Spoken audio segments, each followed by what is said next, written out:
The Walleye will need at least a minimum of 6 games if they plan on advancing to the division finals. After a 2-0 start in the series, Toledo dropped Game 3 in Fort Wayne in overtime, and then Game 5 here in Toledo Saturday night. Fish hold the series lead 3-2 though, and every game is a must-win in playoffs. However, win number 4 in the series, a huge win if they want to advance. I'm now joined by the voice of Walleye hockey, Matt Melzak. We're here to talk ECHL playoff hockey and Walleye up 3-2 in the series, but I want to go back to that first loss in Fort Wayne. Walleye went down. What didn't go Toledo's way in that game? Well, really, it was they had a few things happen in that game. You go back to the OT loss. One was not scoring enough, and I think you get held to one goal. You could say that in every game that you don't, but for Toledo, they had the opportunities there. Danny, they had chances throughout that game. Zach Fucali played well, and we're gonna repeat that coming up on when you asked me about the weekend games. He was dynamite in Game 3. He gave them an opportunity, and of course, it comes down to a 6-on-5. That extra skater ended up being alone at the side of the net.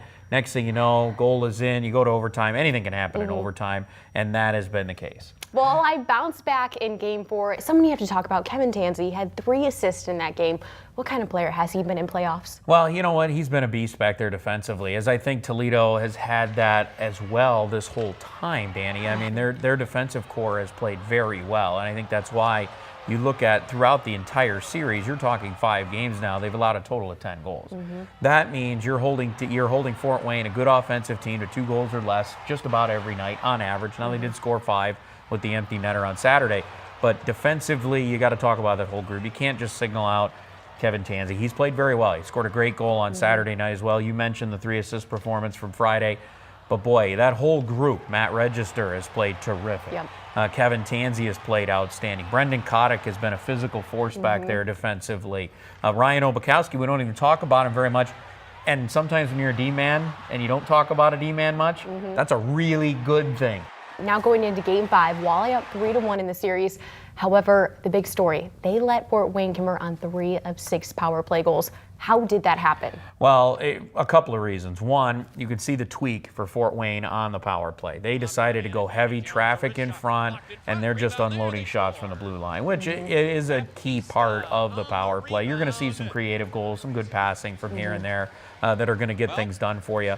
But the meat and potatoes of scoring on the power play is right in front of the net. Look at the goals that Fort Wayne scored on Saturday. The first goal of the game, power play goal, Mason Baptista right at the side of the net, rebound, gets it over top of Pat Nagel for a goal. The other 2, heavy screens in front, shots from the top of the circle, find their way in either off a deflection or straight through with the screen. Pat Nagel can't see it.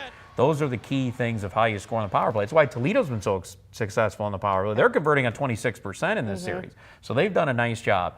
But Fort Wayne, they had a big night on Saturday, but you got to look at the overall picture. They were just 1 for 17 against Toledo's penalty kill going into that game. So they had a big performance. Toledo will make their adjustments, as each and every game is a set of adjustments, and we'll see if they can handle it tomorrow night.